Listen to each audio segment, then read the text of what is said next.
меценат кезет жобасының 3-ші маусымын ашық деп жариялаймыз. 3-ші маусымының жеңімпазын анықтауға және жеңімпазды құттықтауға жиналып жатырмыз. Бүгін меценат кезет әдеби романдар байқауының марапаттау рәсімін ашық деп жариялаймыз.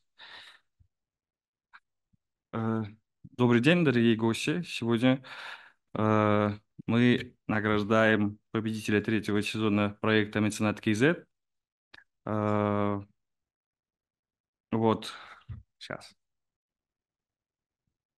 И бүгінгі бірінші сөз кезегін жобамыздың негізін қалаушы, осы жобаның авторы Ерлан Асқарбеков мырзаға береміз. Спасибо большое. Давайте поаплодируем Алишеру. Он модерирует первый раз в жизни в таком качестве, и поэтому забыл представить гостей по казахскому обычаю. Советую начать с хозяина.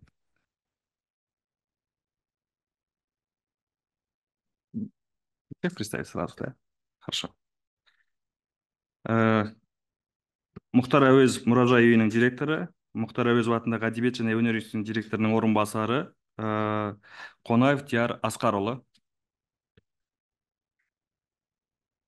Freedom Finance Life басқарма төрағасының бірінші орынбасары Мұқтыбаева Айман Әбдіхапарқызы. Және де президент корпоративного фонда Freedom Шапағат Мусина Бағлана Батырбековна. Және жазушы, қазақ еліне танымал жазушы, ақын Сәуле Досжан.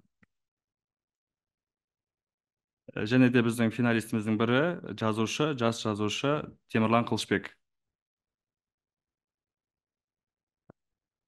К нам присоединился наш большой друг и суперлидер Илья Дегов. Нас еще раз представит гость Мадлен Тихаев, он является советником Тимура Руслановича, поэтому максимально решили вас поддержать, прийти в большем составе.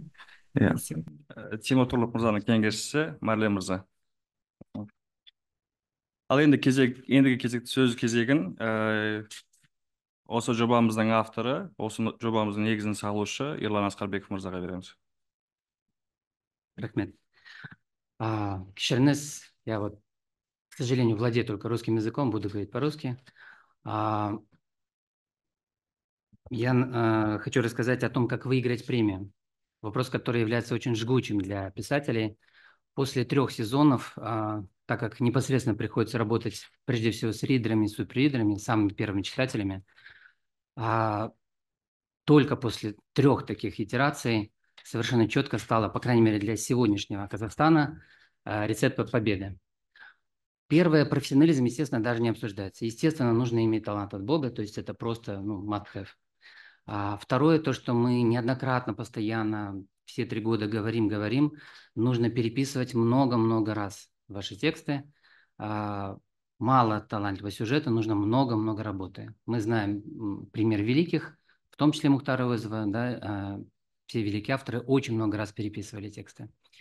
Но вот несколько вещей, которые очень сильно обратились внимание, скажем так, в процессе народного голосования. Я думаю, все знают уже нашу технологию. Напоминаю, если кто не знает, у нас принципиально нет жюри, у нас голосуют именно сами читатели, и мы каждый год завинчиваем гайки по строгости, чтобы было невозможно накручивать. Были, конечно, попытки. Мы стоим за честность премии. Это наш прямой жизненный интерес. Поэтому при вот прочих равных условиях, первое, сегодня, в сегодняшнем Казахстане и сегодняшними 3 сезонами выигрывали тексты, лидируют тексты на казахском языке, лидируют при голосовании. Это очевидно по происходящим изменениям в социокультурном плане, в демографии, это понятно. Но мы продолжаем верить, что текст не просто талантливый, а абсолютно гениальный. Может быть написан вообще на любом языке. Он должен, такой текст, появится. Мы работаем, мы верим в это. Ради этого, собственно, все это делается. И не один, а целая плеяда текстов, равных по силе Абай-Жылы. Может, даже кто-то и превзойдет когда-то. Все возможно. Так вот, такой текст будучи написан на русском языке, должен произвести оглушительное впечатление. Мы верим, что этот текст люди, начав читать на нашем сайте, в первые же сутки начнут вирусабельно раскидывать друг другу. Из-за высочайшего художественного качества, из-за глубочайшей истории, из-за того, что эта история трогает наши сердца, о нас в современном Казахстане, то есть Казахстан за 4 поколения. Итак, первый – это язык. Второе, по работе ридеров, вот это меня осенило. Каждый из годов бывают такие рукописи, про которые ридеры говорят: хорошая рукопись, и все. То есть эмоционально отклика нету.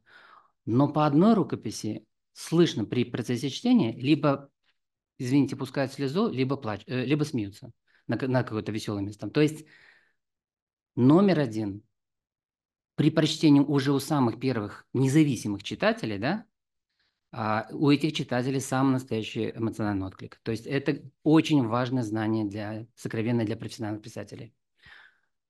Это к вопросу про алгебру и гармонию, да? Третий фактор. Все три победителя, безусловно, архетипичны, эти тексты, и имеют очень-очень большие сходства в сюжетах, фабулах с нашими казахскими сказками, с нашими казахскими эпосами, с нашей ментальностью. Не напрямую, ни в коем случае не напрямую. То есть там, в принципе, и слова вроде бы и нету про фольклор, но сама структура истории резонирует с национальной душой. Вот сегодня, по крайней мере, вот в эти ближайшие годы, ну, приблизительно такой рецепт, который понял я сам. Так как не имею никакого литературного образования, в общем-то, кроме школы Мусагет, законченной в далеком 99-м году вместе с Ильей Одеговым, я считаю, что здесь мы находимся в правильном месте. Мы находимся... Нурлан, заходи. Мы находимся имеем честь в Доме музея Уызова, который, как мне объяснили, да, из-за ремонта сейчас здесь же находится и литературный институт имени Уызова, да, при Академии наук. Пока ремонтируется Академия. Соответственно, мы очень благодарны Диаре Оскаровичу, мы очень хотим наш проект в 4-м сезоне плотно-плотно сотрудничать с профессионалами, с литературными критиками, искусствоведами, приводить по возможности наших, наверное, не только победителей, но и лидеров, вот таких сильных авторов первых-вторых мест, и просить быть совершенно с ними беспощадными, вот, ругать их всячески, но и хвалить тоже. А самое главное, все аргументировать и помогать вырасти и нашим авторам, да, и всем остальным, таким образом, чтобы их работа, на самом деле, писателю прежде всего страшна даже не какая-то там критика, да, писателю страшнее всего безразличие. Вот, поэтому мы, опять же, я уже в интервью сказал, еще раз благодарим Министерство информации и культуры, которое 3 года активнейше поддерживает наш проект. Естественно, мы глубоко благодарны нашему меценату Тимуру Турлову и всем его компаниям, всему огромному холдингу. Меньше года назад, да, почти что год назад возникшему корпоративному фонду, о котором мы расскажет Богдана Батырбековна. Огромная благодарность хозяевам данного шанрака, персонально Диаре Оскаровичу Кунаеву. Так, ну, в принципе, я, наверное, рассказал. По статистике, по количеству, прочее, есть все в пресс-релизах. Желая сохранить до конца интригу, у Алишера, да, у Алишера все наши пресс-релизы, поэтому мы пока что не будем озвучивать, пока вот непосредственно Аманда Абдикапаровна не произведет награждение, а до того Тимур Русланович не объявит имя победителя. Мы хотим немножко сохранить интригу. Вот. У нас, напоминаю, здесь присутствует 2 автора, непосредственно боровшихся за вот это место. Мы по нашей технологии, напоминаю, после народного голосования делаем видеопроверку каждого звонка. Пишем все на видео, готовы это показывать, доказывать все честно. Задаем элементарные проверочные вопросы. Таким образом, остаются только совсем очищенные конкретные голоса. Наверное, достаточно, да, я сказал. Если есть вопросы, наверное, в конце уже, да? Спасибо. Келесі сөз кезегін Freedom Шапағат корпоратив қорының президенті Мусина Бағлана Батырбековнаға береміз. Здесь у нас уже больше совещательный такой стол. Спасибо большое, Ерлан, вам спасибо большое за приглашение. Если рассказать коротко о том, почему, в принципе, был создан корпоративный фонд Freedom Шапагат. Говорить громко, да? Вот так слышно, да? В общем, у нас корпоративный фонд Freedom Шапагат, он был создан очень гармонично и, в принципе, для того, чтобы поддержать множество проектов в сфере социальных активностей, экологических инициатив, общественных проектов, холдинга, в частности, Тимура Руслановича проекта. Потому что помимо поддержки культурных инициативах, у нас также имеются в нашей копилке проекты поддержку образования, поддержку спорта, поддержку развития инфраструктуры городов. И все это было структурировано под эгидой цели устойчивого развития ООН. Мы даже для себя выбрали 4 определенных целей, на которые мы по нашей внутренней вере очень чувствуем, что у нас даже, оказывается, презентация есть. Спасибо большое, кто-то вот из коллег постарался. Я тогда вот даже по ним расскажу. Очень, может быть, кому-то будет познавательно. На самом деле, да, вот есть такое понятие, как Sustainable Development Goals. Это цели устойчивого развития ООН. И на самом деле очень много бизнесменов со всего мира и компании присоединяются к этому движению, которое называется Глобальный договор ООН, и пытаются как-то в это свои так называемые благие намерения структурировать более-менее. В принципе, для этого был создан фонд. Мы работаем с многими международными финансовыми институтами, в том числе экологическими институтами для реализации тех или иных глобальных проектов и локальных проектов. Выбрали для себя определенные какие-то цели. А вы можете листать. Что-то я не сильно понимаю, какая здесь логика, но можно дальше идти. Спасибо большое. У кого кликер? Вот был такой интересный график по тому, что есть цели устойчивого развития всего мира, и там есть обзор, где находится Казахстан. И мы для себя выбрали, какие мы можем взять цели и на них повлиять. И в том числе очень гармонично ложится также проект Ерлана Скорбекова, потому что это и поддержка культуры, и это наследие, и это, в принципе, очень положительно все влияет на так называемый sustainability, как говорят сейчас, взращивая правильную нацию через культурное восприятие и через культурное взаимодействие с народом. Поэтому вот этот график, где говорит о том, что Казахстан находится на 66-м месте из 166, и мы выбрали для себя 4 направления, которые говорим, мы можем на это как-то повлиять. Это лично такой посыл и Тимура Руслановича в том числе, то есть не только инфраструктура города, там, давайте и образование, и спорт. Вы знаете, он является президентом Казахстанской Федерации шахматов. Мы очень активно поддерживаем футбол для молодежи, и пытаемся инфраструктурно также поддержать в строительстве определенных площадок. Ну, в принципе, коротко о фонде так. Уже вроде как сказала, хотелось бы, наверное, пару слов сказать благодарности всем участникам и организаторам сегодняшнего мероприятия. Дальше будет Тимур Русланович уже передавать свой привет через видеообращение. Я бы хотела, наверное, пожелать каждому сотруднику, каждому участнику данного конкурса побольше вдохновения для продолжения, потому что это уже 3-й сезон. Я думаю, что он не должен ни в коем случае на этом останавливаться, а приобретать все больше традиционный характер и вбирать в себя все больше и больше участников. Спасибо большое, Ирлан, еще раз вам за такую красивую инициативу и хороший проект, который очень хорошо ложится на все инициативы Тимура Руслановича в этом направлении. Спасибо еще раз. Спасибо. Вот келесі сөз кезегін Мұхтар Әуезов мұражай үйінің директоры, Мұхтар Әуезов атындағы әдебиет және өнер институтының директорының орынбасары Қонаев Тияр Асқарұлына береміз. Рахмет. Спасибо. Я хотел сказать, что у нас музей имеет большую историю, ему 60 лет уже. Здесь находится дом, которым Мухтар Амарханович Ауэзов провел последние 10 лет жизни, сам его построил, сам участвовал в разработке проекта вместе с проектировщиком, с архитектором Герасимовым. Он вместе проект создавал, и у нас даже сохранились его эскизы материалов к проекту дома. Он сделал его таким, как он хотел его видеть. И вот последние 10 лет жизни с 51 по 61 он здесь прожил. И с 63 года по постановлению правительства был организован литературно-мемориальный музей Ауэзова. Но у нас особый статус, я хочу сказать об этом, что музей не просто ведет культурно-просветительскую работу для посетителей дома-музея, но еще и он находится в составе Министерства образования, науки и высшего образования.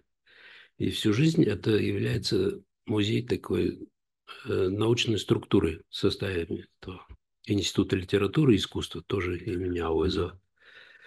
И долгое время, в советский период, здесь параллельно существованию нашего музея существовал здесь же, в этом зале, в котором мы сейчас находимся, Институт народной культуры.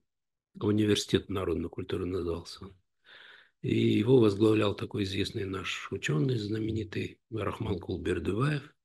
Он был ректором этого университета. И здесь вот в нерабочее время вечером всегда еженедельно собирались большое количество людей, вольнослушателей, но и Бердыбаев привлекал сюда знаменитых разных, по разным направлениям ученых казахских, высших представителей вот нашей интеллигенции, культуры, науки.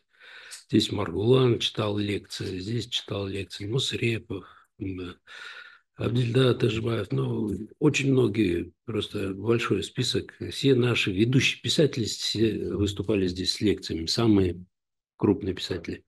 Поэтому здесь всегда у нас традиция в том, что поддержать все то, что есть у нас в культуре, талантливое, интересное, новое, чтобы способствовать развитию гармоничному этого жанра, допустим, вот в данном случае роман. Но вот я еще хотел вспомнить одну вещь, что у меня недавно вот в нашей семье произошла большая трагедия, ушел из жизни мой дядя Мурат Мухтарович Ауэзов. Так вот он в свое время, когда работал в фонде Сороса, он инициировал по собственной инициативе жанр, чтобы развивался жанр романа, конкурс на роман. Тогда я помню, вот победителем стал Таласпек Касимкулов. Но это вот то, что он хотел, чтобы вот придать какой-то дополнительный импульс развитию жанра литературного, как вот казахскому роману. Это вот я об этом вспомнил. И, конечно, вот когда мы с Ирланом поговорили, я полностью поддержал это начинание, идею вашу. Она уже 3 года как действует. Это очень мне понравилось. И поэтому, конечно, мы будем сотрудничать, и для такого рода вещей наш музей всегда открыт и поддерживает. Спасибо.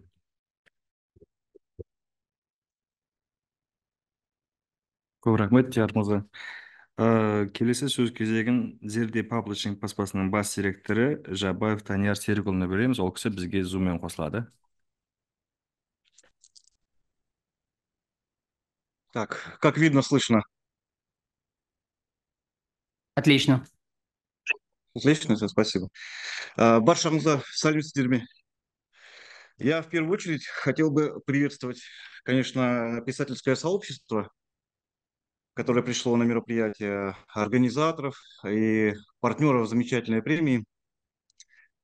Также признателен, конечно же, Ерлану за приглашение и за сотрудничество. Немножко хотел бы коротко рассказать об издательстве, буквально минуту. Наше издательство, помимо переводов мировых бестселлеров с английского на казахский язык, отдельное внимание уделяет поиску талантливых местных авторов.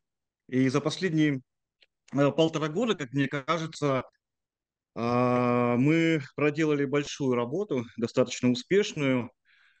И рад сегодня сообщить, что одним из результатов этой большой работы является наш договор, подписание издательского договора с одним из авторов, который сейчас должен быть, находиться в этом зале, я думаю. Я надеюсь, это автор замечательного произведения «Алмазные двери» Эльдар Воронцов. Прошу поаплодировать и приветствовать, если он есть в зале. Я его не вижу. Мы приглашали его, к сожалению, он не смог приехать, да. Но, Очень насколько я жаль. знаю, вы уже подписали договор, да? Да, мы с ним подписали договор накануне. Это замечательное произведение, жизнеутверждающая история, которых, как мне кажется, в наших современных реалиях не хватает. Спасибо меценату за то, что открывает для нас вот такие новые таланты, лица, писателей, авторов. Это отличная практика. Ну, Эльдар, я надеюсь, в записи это увидит. И хочу ему передать от нашего издательства. Эльдар, добро пожаловать в писательское сообщество Зирде Паблишинг. Мы тебя ждем. Очень скоро его книга появится на книжных полках сети Меломан. Наверное, до Нового года мы постараемся. И на всех маркетплейсах, с которыми мы сотрудничаем. В целом мы, конечно, надеемся на дальнейшее тесное сотрудничество с меценатом. В следующем году мы надеемся, мы поставили себе цель подписать договоры. Ну, это, конечно, будет зависеть от качества текстов, ну, как минимум с 3 авторами премии. Очень на вас надеемся. Если есть еще секунд 20 для рекламной паузы, я хотел бы зал ознакомить аудиторию с нашими местными авторами, с которыми мы работаем в этом году. Это в первую очередь, я покажу даже книги кое-какие. Мы очень гордимся ими. Это Анвар Кушкарбаев.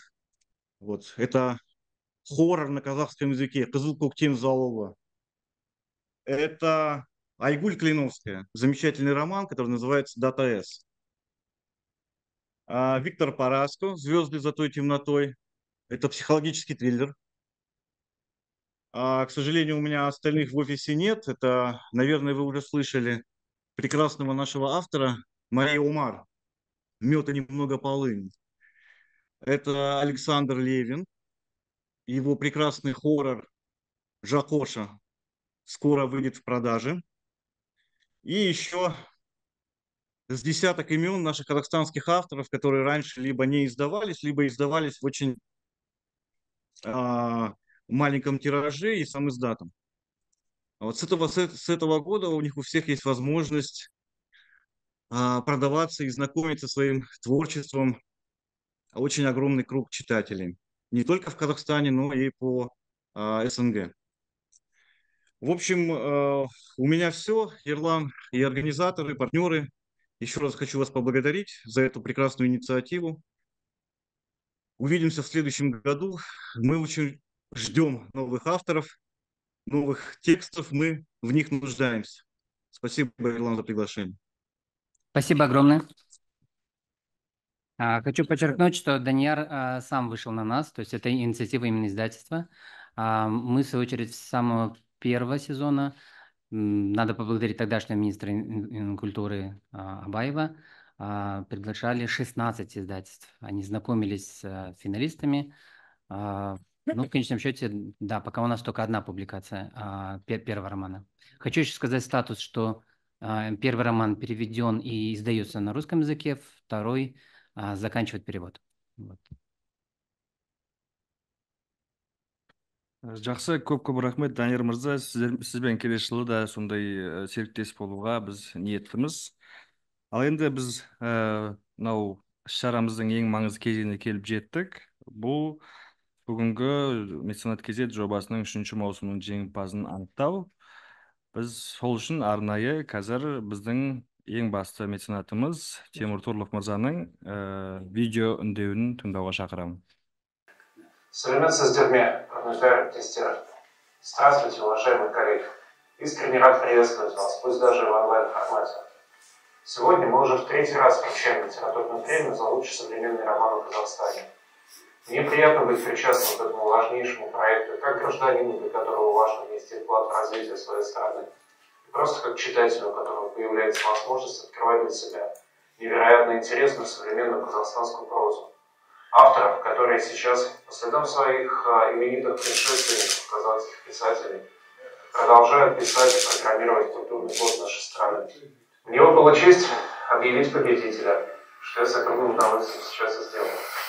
Лауреатом премии «Меценат КЗ» 2024 года стала Сауле Даршан за роман «Оны Бейдерегель».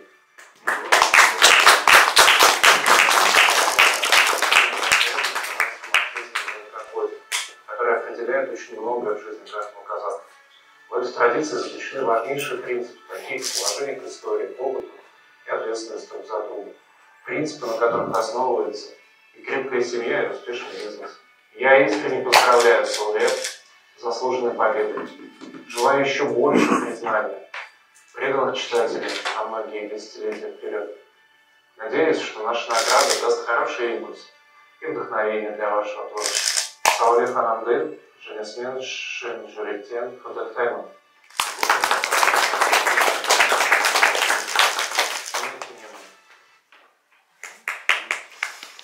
Кстати, сегодня утром вот я узнал, что, оказывается, у Сали Апай сегодня день рождения. Так что, если есть цветы в зале, несите цветы. Иә, біздің жеңімпазды марапаттау үшін арнайы чекті табыстайтын Freedom Finance Life басқармасының төрағасының бірінші орынбасары Мұқтыбаева Айман Әбдіқапарқызына. Давайте на сцену.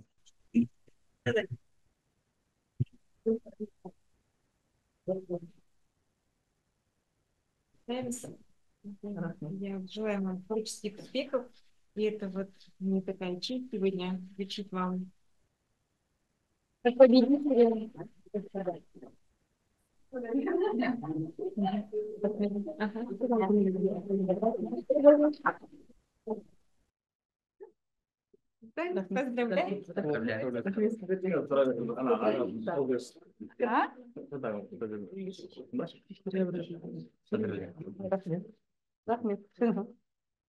Hanımlar ve mazalar, kişilerimizle ben yazıcı emekli Türkiye okudum. Orada istedim. Sen de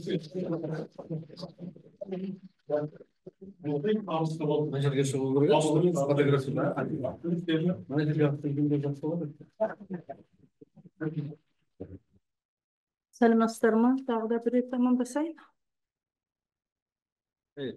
Если что, у вас в наушниках перевод.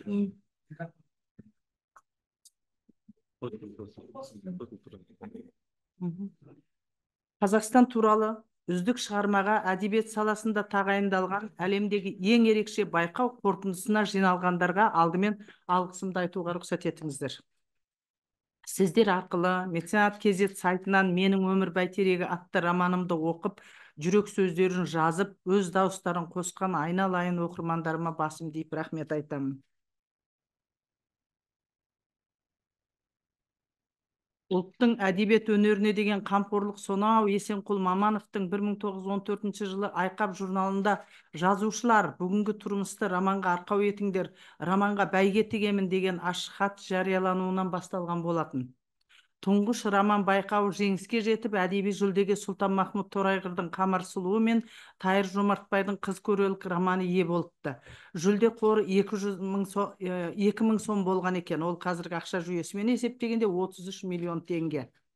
Есенқұл 20 ғасырдың басында қазақ қоғамында оқыған азамат еді. Ол Әлихан Бөкейхан, Мұхамеджан Сералин, Ахмет Байтұрсынұлы, Міржақып Дулатұлы тәрізді қазақтың көшін алға сүйреген ұлт қайраткерлерімен қоян қолтық араласып, қазақтың болашағына алаңдап, алаш қайраткерлерін қай жағынан да қолдап отырған арқа сүйерлері болған. Ұлттың ұлт болып, мемлекеттің мемлекет болып қалыптасуына жекелеген адамдардың жасаған сондай игі істерінің шешуші маңызы бар екенін көріп келеміз. Қазақ халқының әдебиеті мен мәдениетіне, білімі мен ғылымына, өнеріне өлшеусіз үлесін қосып келе жатқан тұлғаларға демеу болып, шығармашылықтарын қаржылай, материалдық қолдау көрсетіп келе жатқан еліміздің атымтай жомарттары тәуелсіз Қазақстанда да аз емес. Оларды қазіргі заманның тілімен айтқанда меценаттар деп атаймыз. Бүгінгі меценат KZ әдеби байқауы солардың бірі де бірегейі. Мұндай форматтағы сыйақы әлемнің еш жерінде жоқ. Жобаның меценаты еліміздің ең қуатты бизнес өкілі Freedom Holding Corp инвестициялық тобының негізін қалаушы Тимур Русланұлы Туров.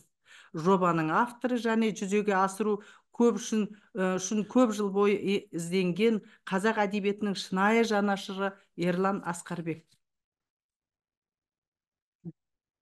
Жүлде соңғы 120 жылдық кезеңді қамтитын роман жазған қазақстандық авторға беріледі. Шығармалардың мазмұндық жағы қазақстандық патриотизм және барша қазақстандықтарды отансүйгіштік тақырыбының айналасына біріктіру болып табылады. Бұл конкурстың басты мақсаты қазақстандық әдебиетті дамыту мен оқырмандардың кітапқа қызығушылығын арттыру, қазақ жазушыларын әлемдік деңгейге көтеру. Айта кетерлігі, жазушылар одағының басшылығы, басқа да шығармашылық ұйымдар аталған жобаны құптап жан-жақты қолдаған. Міне осындай алдына үлкен мақсат қойып басталған, жыл сайын оқырмандар мен қаламгерлердің назарын аударып отырған ерекше әдеби байқаудың 3-ші маусымының жеңімпазы болып отырғаныма еңбегім жанды ғой деп мен қуаныштымын. Өмір бәйтерегі романымды мен 7 жыл бойы жаздым десем де болады. Ұлттық кодымызды, қан тазалығын, әлемде қазақта ғана бар 7 ата деп аталатын шежіренің дала төлқұжаты деп аталатын ерекшелігін дәлелдеп, қазіргі жастарға түсіндіру үшін әр тарауын 7 қайтара оқып шықтым. Әрі бұл менің шығармашылық тәжірибем толысқанда жазған 7-ші романым. Жыл сайын өткізілетін байқауды ұйымдастырушылар әдебиет саласындағы беделді байқауға айналдыруды мақсат етіп отыр екен, мақсаттарына жетсін. Қаламгерлердің шабыттары шарықтап, жарыса роман жазып, осы байқауға қатыссын. Қазақ әдебиеті өркендеп, әлем танитын болсын.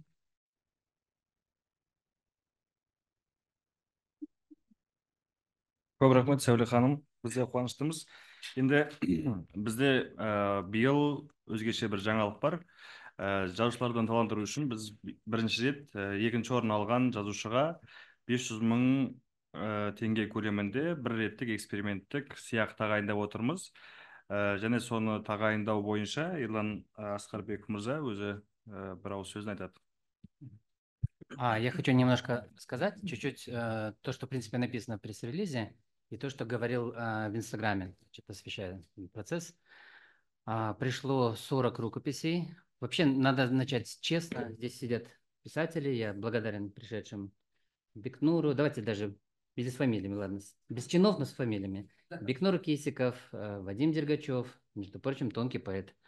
3-й год участвует. Александр Левин, знакомый мне виртуально и упомянутый сейчас в презентации.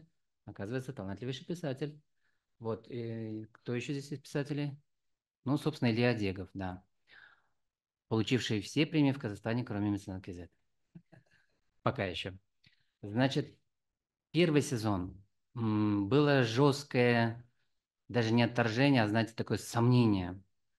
Ой, это все куплено, это все продано, это все родовые дела обвиняли. Там одни говорили выиграть на казахском языке, потому такие-то причины, на русском языке, потому что такие-то причины. Я говорил, что в истории литературы все не так. Что мой любимый пример – это Тихий Дон, коммунист, сотрудник карательного отряда, 23 лет. В буржуазной Европе за первый год у него было 26 или 28 переводов. За первый год.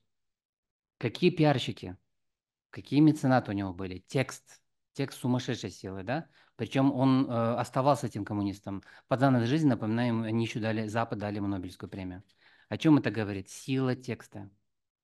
Самое смешное, он даже не был казаком, да, он был иногородний, а воспел казаков так, как Краснов, писатель, не смог. Написал, кстати, 30 романов. Ну, то есть литература – это очень-очень непростая вещь. Что еще хотел сказать? И было много рукописей, сразу скажу, 62. Но половина это были опубликованы, либо откровенно графомания. То есть были хорошие среди финалистов, вот теперь слово о финалистах. Не только победителях, безусловных победителях, а вот те, кто, собственно, конкурировал или могли бы, да? Это тоже очень серьезное произведение.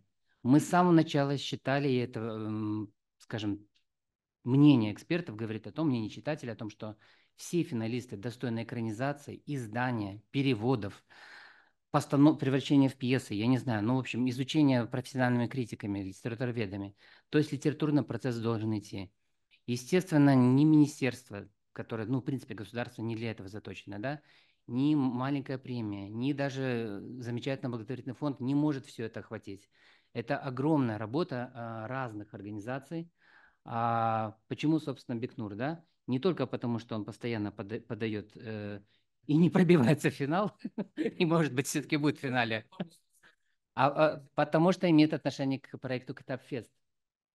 Поэтому, да. Почему Илья, кроме того, что он наш друг, да? Потому что у него собственная литературная школа.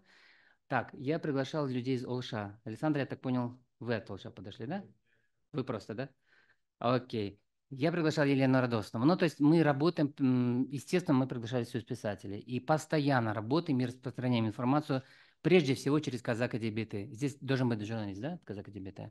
И постоянно, наверное, единственное СМИ, где мы платим за рекламу, это СМИ Союза писателей, в отличие от государственных телеканалов. То есть, прежде всего, литературные организации. Вспоминая Ольгу Борисовну Маркову, ее, значит, Мусагет, Илья не даст соврать, это была крохотная женщина с неважным здоровьем, с железным характером и огромным сердцем.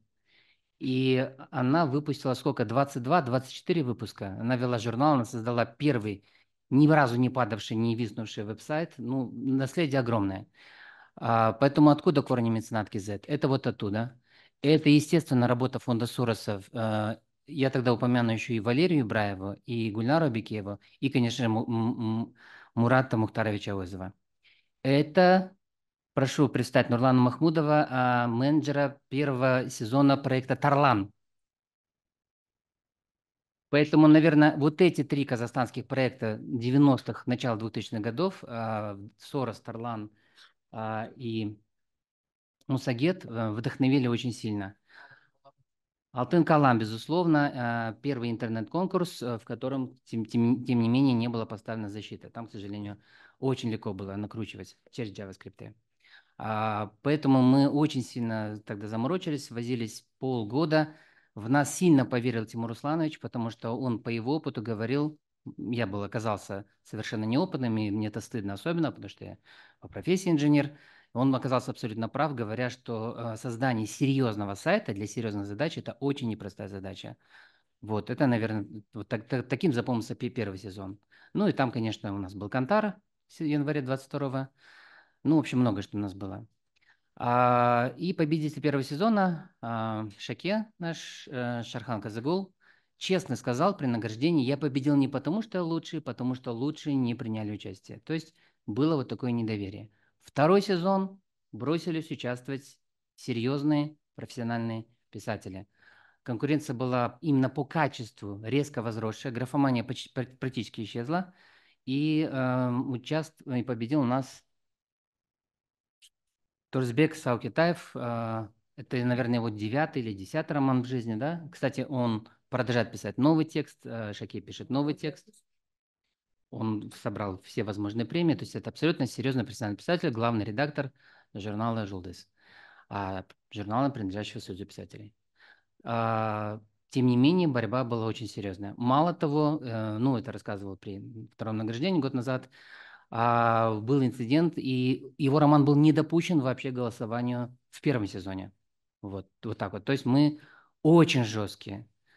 Илья Дегов, не даст соврать, его подопечный ученик, как выяснилось, с талантливым романом подавал.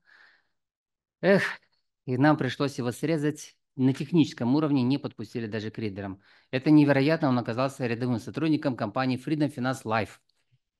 Не какой-нибудь, а именно Life. Никто абсолютно в Казахстане не поверил бы, что это случайно. Вот. Поэтому я ему сказал: вам либо нужно менять место работы, хотя бы внутри империи, да, уже маленькой империи, да, Турлова, либо не знаю. Ну, короче, и такое бывает. Это жизнь, господа, это жизнь. Никто не знал про день рождения. Я знаю просто некоторых писателей, наших разных знакомых, скажет, а было все подготовлено, и 2 сентября для ее дня рождения сделали. Когда ты мне сказал? Сегодня часов в 11. Мы вот это вот распечатывали, да, и ехали к вам, и вот я узнаю, сегодня день рождения. Побежали, в последний момент купили букетик. Да, вот реально, вот эта жизнь, она такая. И писатели настоящие понимают, что в жизни оно вот такое. Понимаете, и сокровища в 12 стульях могут быть спрятаны, да, и карта острова сокровища, и так далее, и так далее. Так, этот сезон 40 рукописей, почти все очень серьезные, но несмотря на то, что мы жестко прописали количество символов, это был урок из другого инцидента 2 сезона, 10 из 40, до сих пор просто это, ну, меня злит, это до сих пор извиняюсь, 25% нарушили объем.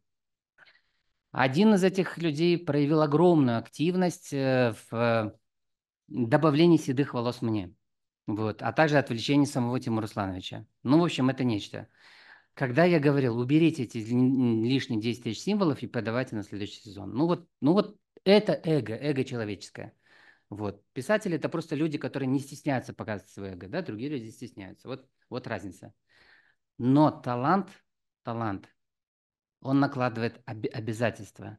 Естественно, обязательства перед Богом, обязательства перед своим народом, перед языком, да, перед читателями и, конечно же, в случае вот нашего, там, из другого там формата, другой премии, вот эти технические требования. Поэтому мы очень серьезно к этому относимся. Друг, не друг, брат, не брат, все. Из-за ситуации, значит, с тем автором нам пришлось дополнительно, писатели, загляните в наше положение, мы его обновили летом уже, после всей этой истории. Категорически запрещено участвовать в премии, естественно, мне и всей моей родне.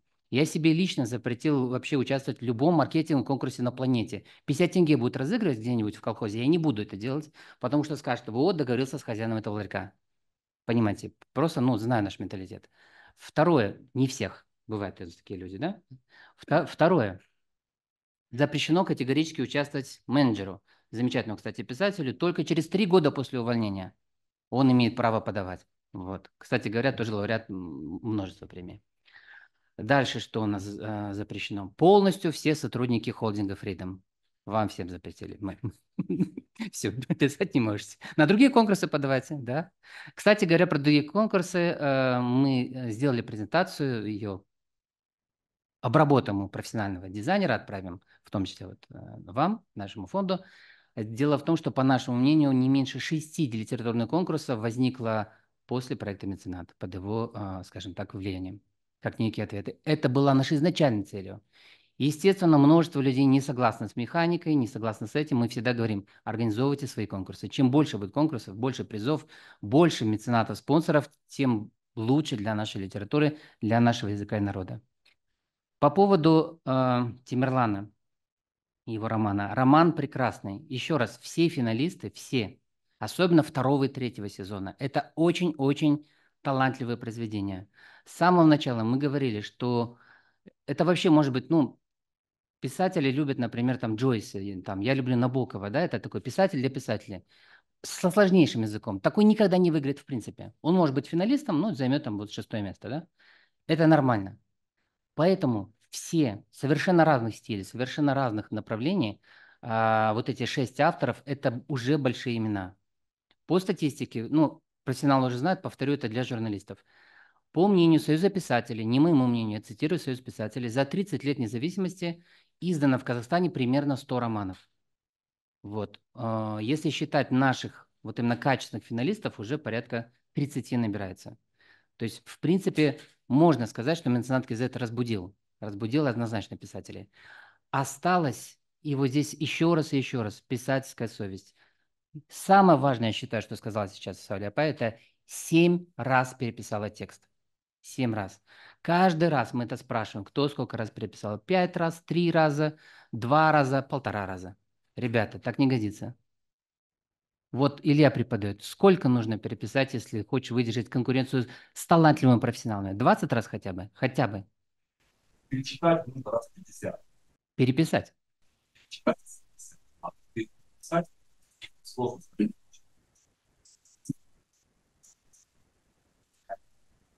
Безусловно. Угу. какая там деталь появилась, да. Ну, то есть все равно как бы итерация.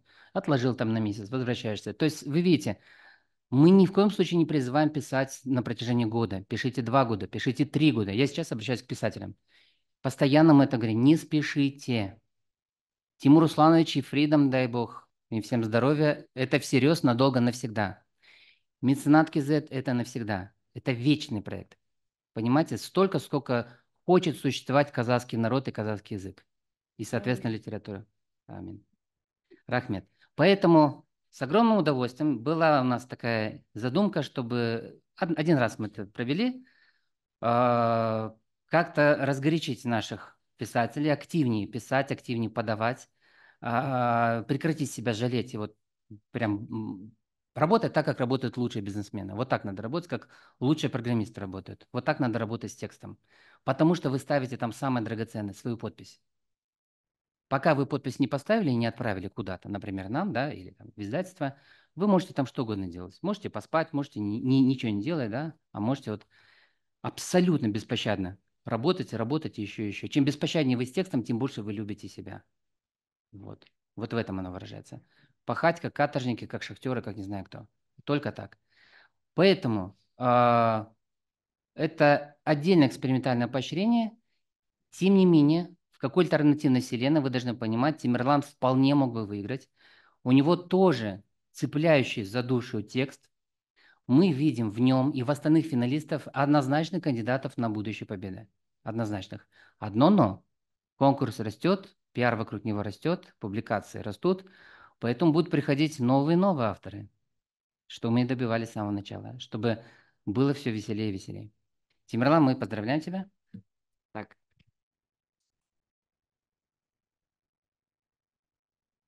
Мы заключим отдельный договор и передадим деньги.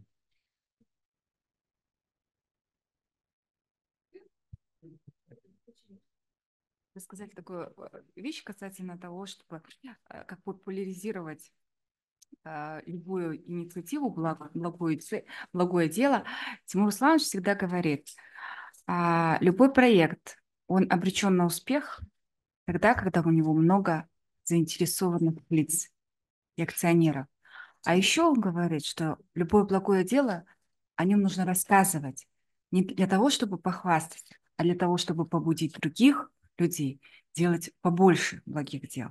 И очень отрадно было слышать, что появились другие конкурсы. Это действительно одно из, наверное, целей. Можно сказать, что какой-то там один из результатов, да, delivered, потому что мы бы хотели, чтобы любой проект, который мы начинаем, он бы имел еще больше фолловеров.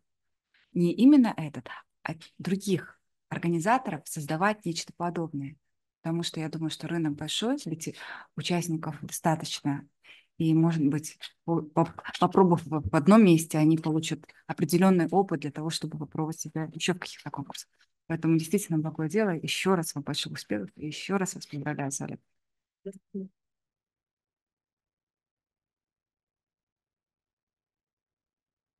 Құрметті қонақтар, келгендеріңізге көп рахмет.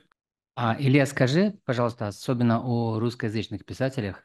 Вот определяешь ли ты нашу веру, что мощнейший текст завоюет спокойно за месяц казахскоязычную аудиторию? Мне кажется, что в этом смысле очень, очень удобно в какой-то степени, что есть возможность в рамках премии получать, читать романы на разных языках. Потому что, ну, языки разные, с одной стороны, в таком случае как бы сливаются две возможности проявления менталитетов, а с другой стороны, мы понимаем, что в литературном пространстве, вне зависимости от языка, приемы одни и те же, способы воздействия на читателя одни и те же, и что люди-то, в принципе, читатели, вне зависимости от языка, на котором они говорят, это одни и те же люди, у которых есть все те же самые эмоции, они умеют переживать, любить, плакать, смеяться. И вот мне кажется, что важно зацепить вот это вот что-то внутреннее, такое глубокое, тонкое, что можно зацепить с помощью слова, а на каком уже языке это будет написано, ну, менее важно. Я читал многие тексты и первого, и второго, и третьего сезонов «Мецената». Я понимаю, что действительно там много хороших текстов, и понимаю, что великие тексты еще наверняка нас ждут, что ну вот будут появляться все новые и новые вот те романы, которые будут оставаться в ну там десятилетиях, может быть, в веках. Очень приятно за этим наблюдать, очень приятно, что уже несколько романов свое место вот это вот в десятилетиях и веках уже заняли, в том числе вот роман сегодняшней победительницы. Поздравляю вас, Оля. Келгендеріңізге көп рахмет. Аман сау болыңыздар. Енді суретке түсіп, сұхбат беріп жасасаңыздар болады.